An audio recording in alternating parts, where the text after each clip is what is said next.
어제 본문부터 이사야서 44장 이제 후반절 24절부터 이제 하나님께서 인간 대리자를 세우셔서 당신의 뜻을 이루시는 그런 이야기가 진행이 되기 시작하면서 고레스라는 한 인물의 이름이 나왔습니다.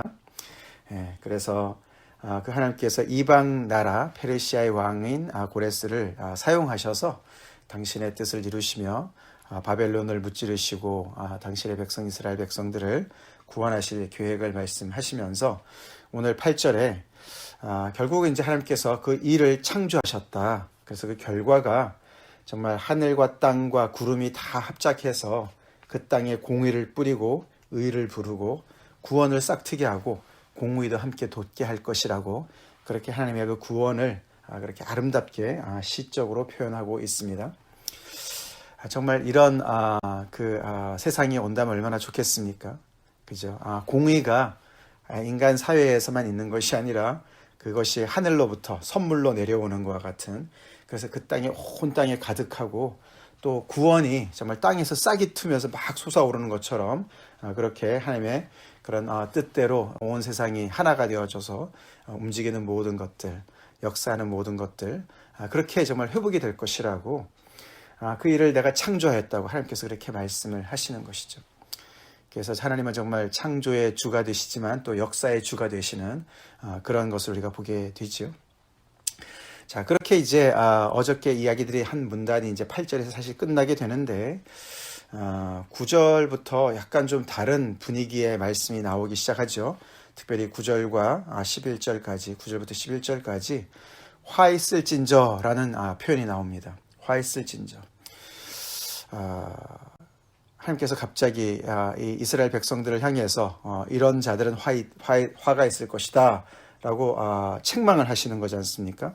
그렇기 때문에 이 8절과 9절 사이에 무슨 사건이 벌어지지 않았을까, 그렇게 보게 되는 것이죠. 아마도 그 11절을 보시게 되면은 이스라엘의 거룩하시니 곧 이스라엘을 지으신 여호와께서 이같이 이르시되 너희가 장래 일을 내게 물으며 또 내 아들들과 내 손으로 한 일에 관하여 내게 명령하려느냐, 이렇게 하나님께서 책망하세요.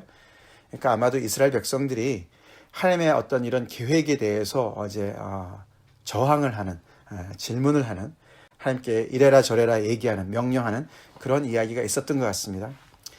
그래서 이제 추측해 보건대 하나님께서 고레스를 세우셔서, 특별히 우리가 어저께 45장 1절 말씀에 여호와께서 그의 기름 부음을 받은 고레스에게 이같이 말씀하시되, 그런 표현에서, 그죠?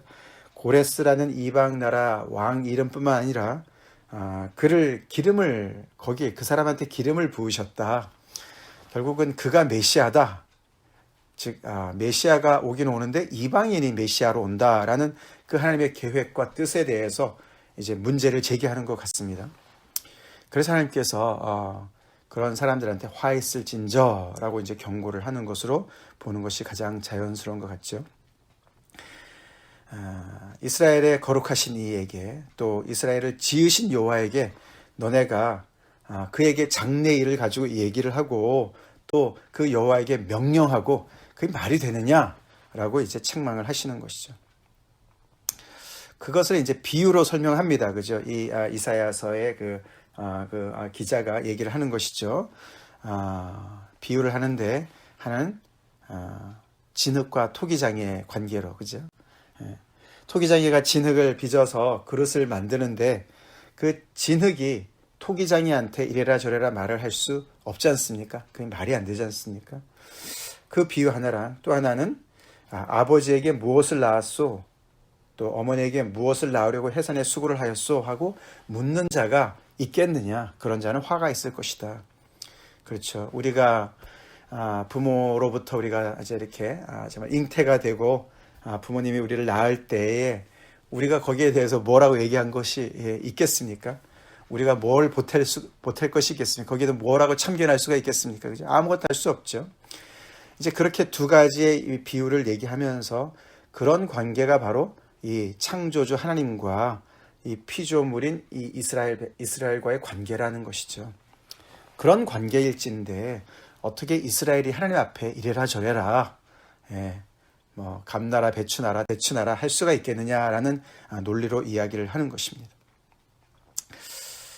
자, 그만큼 이제 유다 백성들은 이렇게 자기들이 너무너무 어려운 상황에 지금 빠져 있고 그 바벨론 포로에서 지금 다 기진해가지고 그런 포기 상태, 절망 상태에 있음에도 불구하고 하나님께서 이렇게 구원의 소식을 전하실 때에 그것을 아멘으로 화답하기보다는 특별히 이제 이 고레스라는 어떤 이방 사람을 메시아로 보내시겠다는 그런 이야기를 들을 때 이제 화들짝 놀라는 것이죠.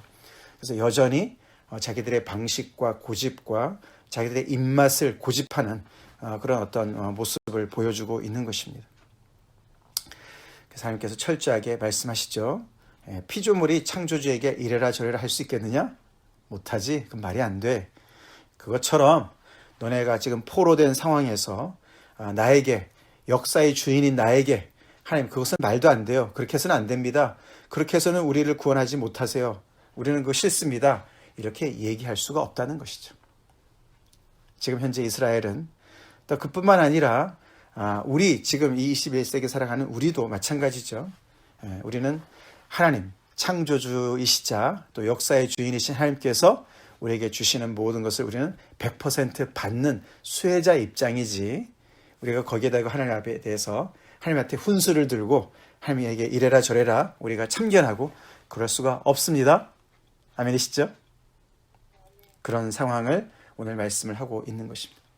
그래서 우리는 하나님 아버지 앞에 정말 우리는 어린아이처럼, 돌이켜서 어린아이처럼 겸손하게 그렇게 하나님 앞에 나와야 되는 것이죠. 그러면서 다시 이제 12절부터 13절까지 또 다시 이야기를 하십니다. 뭐라고 그러십니까? 내가 땅을 만들고 그 위에 사람을 창조하였으며 내가 손으로 하늘을 펴고 하늘의 모든 군대에게 명령하노라 하였노라. 그렇게 해서 내가 공의로 그를 일으킨지라. 여기 그라는 것이 이제 고레스를 얘기합니다. 고레스를 일으킨지라. 그의 모든 길을 곧게 하리니 그가 나의 성읍을 건축할 것이며 사로잡힌 내 백성을 값이나 갚음이 없이 놓으리라. 만군의 여호와의 말이니라. 그러시면서 다시 한번 고레스 이야기로 연결하셔서 이 모든 것이 정말 이 온 천지를 창조한 내가, 그리고 인간의 사람을 만들고 모든 것을 명령하는 그런 역사의 주인인 내가 모든 것을 계획하고 그를 일으킬 것이고 그를 또 정말 사용해서 모든 성읍을 다시 재건할 거라고 다시 한번 얘기하십니다. 그래서 그런 역사를 통해서 사로잡힌 내 백성이 값을 치르거나 갚음이 없이 노임받게 그렇게 될 거라고, 그러면서 만군의 여호와의 말이다 그러면서 도장을 꽝 찍으시는 거죠. 만군의 여호와, 하나님의 그런 권능을 나타내는 하나님의 이름 아닙니까? 사실 이런 얘기를 하시면서 우리가 정말 마치 신약에 예수님께서 실족지 않는 자는 복이 있다 라고 말씀하시는 거라 좀 이렇게 연결이 되죠. 이런 나의 계획 때문에 너네가 실족하지 마라. 시험 들지 말아라. 너네 입맛에 맞지 않는다고 시험 들어있고 그러지 말아라. 그렇죠. 예수님도 그 감옥에 갇혔던 침례 요한이 자기가 생각한 거랑 다른 방식으로 예수님께서 이 땅에서 사역을 펼치고 계셨을 때 사람을 보내서 오실 리가 그분이 맞습니까? 당신이 메시아 맞습니까? 내가 내 뒤에 오실 리가 당신이라고 내가 증거를 했는데 아무리 봐도 내 생각과 다르게 하나님께서 정말 당신이 일을 하고 계시는데 당신이 내가 볼 때 내 기준으로 봤을 때는 메시아가 아닌 것 같습니다. 이스라엘을 회복하지 않으시고 이렇게 죄인들하고 친구가 되시고 다른 사역을 이렇게 펼치는데 당신이 맞습니까? 이렇게 마음에 어떻게 그런 의문과 시험이 들어있을 때 예수님이 그 보낸 사람들을 한테 그렇게 말씀하지 않으셨어요? 실족지 않은 자는 복이 있다. 그렇죠? 하나님께서 오늘 이런 이야기를 하시면서 이런 나의 계획 때문에 너네가 실족지 않으면 복이 있다. 어린아이 같은 믿음으로 나오라고 말씀을 하시는 것 같습니다. 그렇죠. 우리가 참 때로는 하나님이 하시는 일이 전혀 이해도 안 되고 어떤 때는 납득도 안 되고 수긍도 안 될 때가 너무나 많이 있습니다. 그죠? 때로는 우리가 싫어하는 방식으로 하나님의 뜻을 이룰 때가 참 많이 있습니다. 마음에 안 들 때가 많이 있어요. 그죠? 그럴 때마다 우리가 하나님 앞에 이렇게 하나님을 마치 명령하듯이 하나님 앞에 이거는 안 돼요, 이거는 싫어요, 그렇게 하듯이 우리가 하나님 앞에 나아가서는 안 되는 일이라는 것이죠. 아멘이시죠? 이스라엘의 거룩하시니 이스라엘을 지으신 여호와, 하나님이 우리를 지으셨습니다. 그리고 하나님은 당신의 뜻대로 거룩한 그런 하나님의 그런 성품 따라서 우리를 하나님의 뜻대로 우리를 이끌어 가시는 것이죠. 그런 과정을 통해서, 우리가 이해 안 되는 과정을 통해서라도 하나님께서는 정말 하늘이 공의를 뿌리고 구름이 의를 부르고 땅이 정말 구원을 싹트게 하고 공의도 함께 움돋게 하는 그 미래를 향해서 가시고 계신다는 사실을, 모든 것을 합력해서 선을 이루실 거라는 그 믿음을 우리는 가지고 하나님 앞에 나가야 되는 것이죠. 자, 그렇게 하면서 이제 14절부터 17절까지 마지막 문단에서 그렇게 하나님께서 정말 구원을 이루실 때, 당신의 뜻을 이 고레스라는 이방 사람을 통해서 이루실 때, 결국에는 애굽의 소득과 구스가 무역한 것과 스바의 장대한 남자들이 다 너에게 건너와서 너에게 속할 것이다. 이스라엘 백성이 마치 이스라엘 나라가 이 애굽과 구스와 스바, 이 남방의 나라들 아닙니까? 그 나라들을 마치 속국으로 만든 것처럼 그들의 그 모든 부가, 그들의 모든 그 사람들이 이 이스라엘로 건너와서 너의 소속이 될 것이다, 너의 소유가 될 것이다 라고 이야기를 합니다. 굉장히 물질적인 어떤 그런 풍요함을 회복시켜 줄 거라고 얘기를 하는 것 같습니다. 그리고 그들이 너를 따를 것이고 사슬에 매어 건너와서 내게 굴복할 것이다. 사실 이제 역사적으로 볼 때에 이스라엘은 다른 나라를 속국 삼은 적은 없어요, 그죠? 아마도 그래서 이것은 어떤 상징적인 표현이 아닐까. 나중에 고레스가 이 모든 백성들을 다시 예루살렘으로 돌아가게, 시온으로 돌아가게 한 다음에 그들이 성전을 재건할 때, 그때 이제 그 여러 나라에서 뭔가 이렇게 지원금을 받은 것을 이렇게 표현한 것이 아닌가라고 얘기를 합니다만, 하여튼 간에 그런 어떤 회복이 일어날 때 주변의 나라들도 다시금 어떤 새로운 질서 가운데서 이 하나님의 나라를 이렇게 우러러보고 그들을 정말 보조하는, 그들을 돕는 어떤 그런 역할을 한다라고 볼 수가 있겠죠. 자, 그러면서 거기서 그치지 않습니다. 그들이 어떤 이 이스라엘의 어떤 그 힘에 굴종을 해서 이렇게 되는 것만이 아닌 것을 얘기하는데, 그 뒤에 그들이 간구하기를 하나님이 과연 내게 계시고 그 외에는 다른 하나님이 없다 하리라. 그 이방 사람들이 이런 하나님의 새로운 역사를 통해서 새 일을 보면서 그들한테 굴복할 뿐만 아니라 이런 고백을 하는 거예요. 그 고백이 가장 중요한 이제 그 결말이죠. 하나님이 과연 내게 계신다. 우리가 보니까 하나님이 과연 너에게 계시고 그분 외에는 하나님이 없구나. 그걸 고백하게 된다는 것이에요. 그렇게 될 것이다. 왜 안 그렇겠습니까? 그죠? 하늘이 공의를 뿌리고 정말 이렇게 땅이 구원을 싹트게 하는 그런 새로운 어떤 그런 정말 일이, 역사가 벌어지는데 그것을 그냥 이방 사람들도 보이는 거 아닙니까? 그래서 15절에 이제 그 유명한 구절이 나옵니다. 15절. 구원자 이스라엘의 하나님이여 진실로 주는 스스로 숨어 계시는 하나님이시니이다. 이 구절은 아마도 이스라엘 백성들이 하나님께 어떤 고백하는 그런 고백으로 들립니다. 그래서 이렇게 말하는 사람들이 왔다 갔다 해요.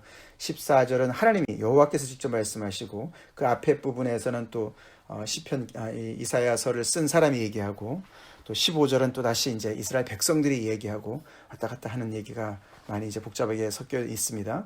15절을 가만히 보면 이 구절은 굉장히 지금 현재 이 문맥에서도 굉장히 중요한 이야기고, 더 나아가서는 하나님이 어떤 분이신가를 이해하는 그런 신학적으로 굉장히 중요한 구절입니다. 여기 보면은 구원자 이스라엘의 하나님인데 그분은 스스로 숨어 계시는 분이시다. 스스로 숨어 계시는 분이시다. 이런 얘기를 해요. 그게 과연 무슨 뜻일까요? 그만큼 하나님은 인간의 어떤 그런 이성을 가지고, 인간의 어떤 그런 경험을 가지고 이렇게 나는 하나님을 다 이해했어. 이제 하나님은 내 손바닥 안에 있어. 이런 말 할 수 없다는 것을 얘기하는 거예요.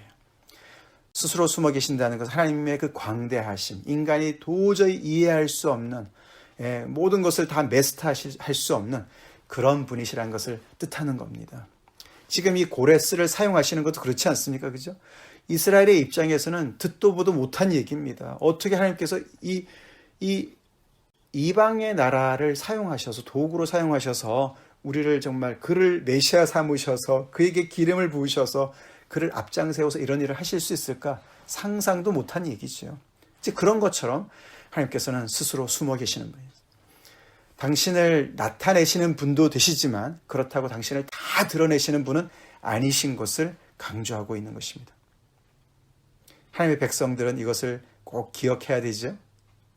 우리 크리스천들도 마찬가지죠. 그렇습니다. 그래서 우리는 하나님 앞에 나아갈 때 우리는 믿음 없이 나갈 수가 없습니다. 믿음이라는 것은 우리가 보지 않는 것을 믿는 거예요. 그죠? 그렇죠? 하나님은 소망의 대상이에요. 그죠? 자, 거기에 반대되는 이야기가 16절에 나옵니다. 우상이란 단어, 우상이란 어떤 그 대상과 스스로 숨어 계신 하나님과는 너무나 극대조를 이루고 있죠. 어떻게 대조를 이루고 있습니까?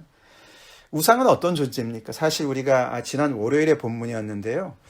그 우상에 대한 이야기가 굉장히 길게 44장 앞부분에 나왔었습니다. 9절부터 20절에 여러분들 다 읽어보시겠지만 거기 읽어보면 정말 실소가 나오지 않습니까? 너무 웃기는 얘기들이 많이 나와요. 그죠? 거기에 이제 우상을 특별히 이제 바벨론 우상에 대해서 하나님께서 그 실상을 다 폭로하시는 얘기가 나오는데 그 우상을 제조하는 과정을 굉장히 소상하게 자세하게 설명을 하는 거예요.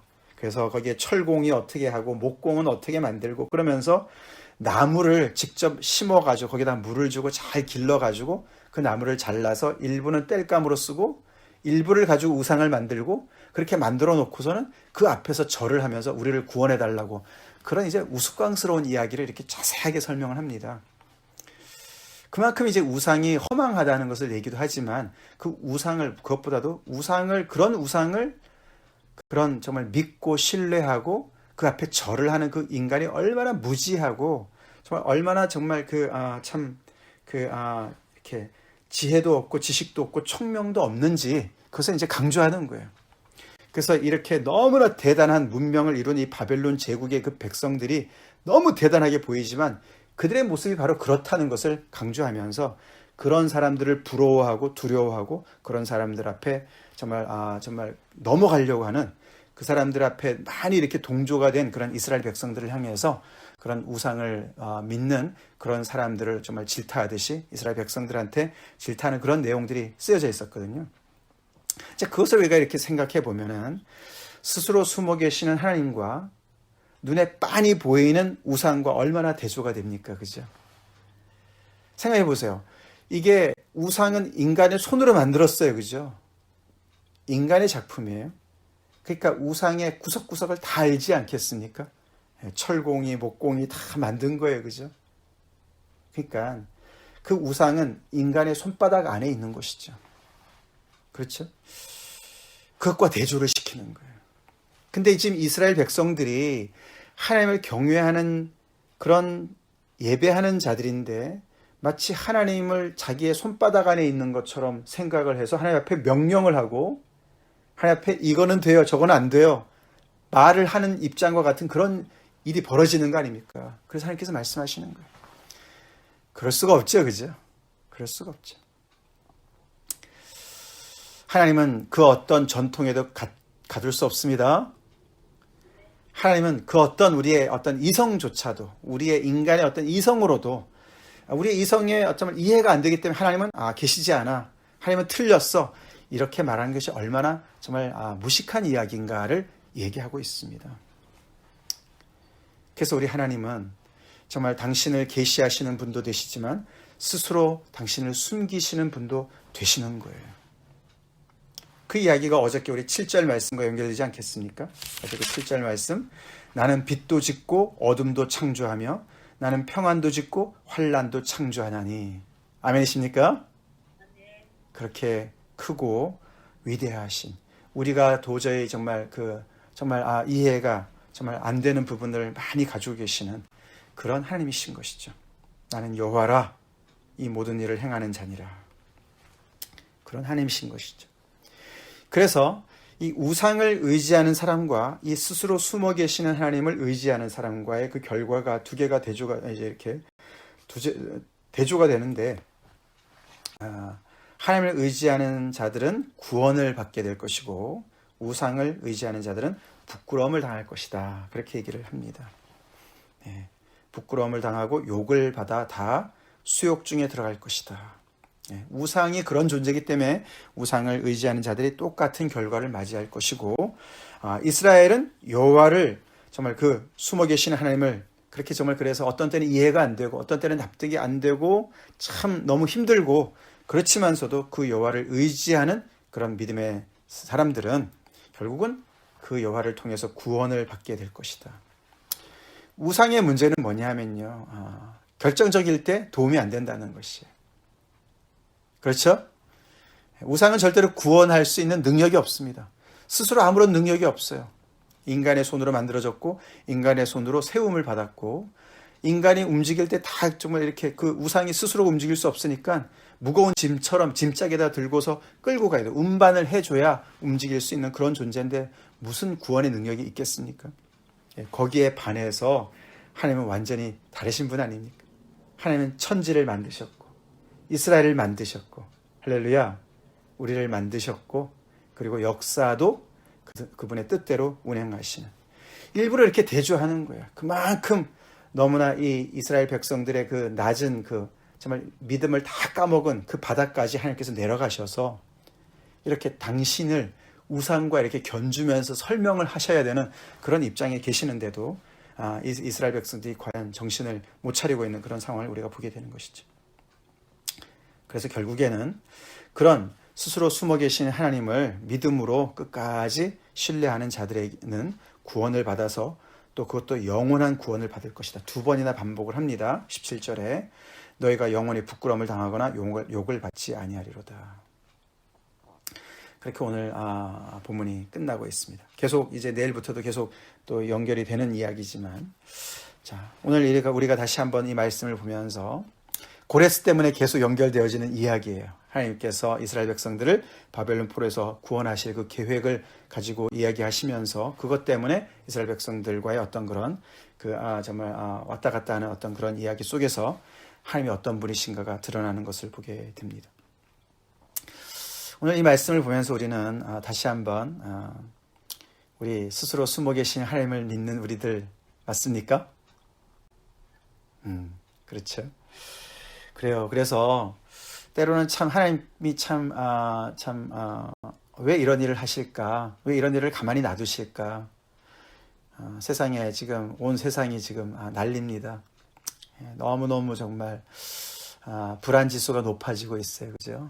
참 엄청난 기후 변화와 또 사회적인 그런 격동으로 인해서 여기저기서 많은 인명 피해가 일어나고 참 너무나 불확실한 그런 세상을 우리가 지금 살고 있습니다. 하나님은 과연 이런 상황 속에서도 오늘 말씀처럼 정말 하나님은 통치하고 계시는 것인가? 하나님은 여전히 모든 것을 다스리고 계시는가? 하나님의 어떤 그 뜻을 향해서 지금도 역사를 이끌어가고 계시는가? 스스로 숨어 계신 하나님, 우리가 바라봐야 되겠습니다. 우리의 이성을 뛰어넘으셔서 역사하시는 하나님, 결국 그분이 구원자 되시는 하나님이시고 우리를 구원하시고 우리를 영원히 부끄럽지 않게 세우실 하나님이신 것을 다시 한번 우리가 믿음으로 바라봐야 되겠습니다. 그래서 하나님께서 이렇게 정말 빛도 지으시고 어둠도 창조하시기 때문에 온 세상이 정말 너무나 뒤죽박죽인 것 같은 그런 세계가 아니라고 오늘 8절이 매개하는 것이죠. 하늘이여 위로부터 공의를 뿌리며 구름이여 의를 부를지어다. 땅이여 열려서 구원을 싹트게 하고 공의도 함께 움돋게 할지어다. 결국 하나님께서 이런 정말 새 하늘과 새 땅을 창조하실 것을 우리가 믿음으로 바라봅시다. 그리고 우리의 모든 정말 혼돈과 두려움을 주님 앞에 가지고 나아갑시다. 이스라엘을 거룩하신 이 앞에 믿음으로 나가겠습니다. 다 같이 기도하시겠습니다.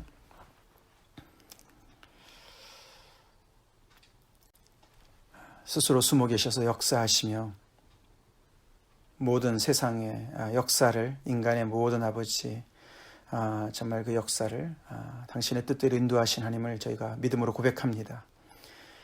그 하나님을 우리가 돌이켜 어린아이처럼 신뢰하며 주님께 나아가기 원합니다. 아버지, 오늘도 자유롭게 정말 바람이 임으로 불듯이 그렇게 아버지 성령의 역사로 아버지 세상을 주관하고 계신 하나님을 저희가 믿습니다. 우리 앞에 보이는 많은 두려움들, 아버지 두려움의 대상들, 아버지 하나님의 많이 펼쳐지고 있는 가운데 오늘 이 하나님의 말씀을 저희가 믿음으로 고백합니다. 아버지, 우리의 구원자는 하나님이신 것을 다시금 고백하며 하나님을 바라보고 하나님을 붙잡습니다. 우리의 아버지 모든 아버지 통념이나 우리의 아버지 상식이나 아버지 우리의 전통의 틀을 다 내려놓습니다. 아버지의 뜻을 이루시옵소서. 아버지의 선하신 뜻을 이루어 가시는 줄로 저희가 믿습니다. 이런 가운데 저희들 믿음을 아버지 더욱더 아버지 강하게 세워주시고 하나님의 백성들을 더욱더 강하게 믿음으로 세우시옵기를 간절히 바라고 나옵나이다. 예수님 이름 받들어 간절히 기도 올리옵나이다. 아멘.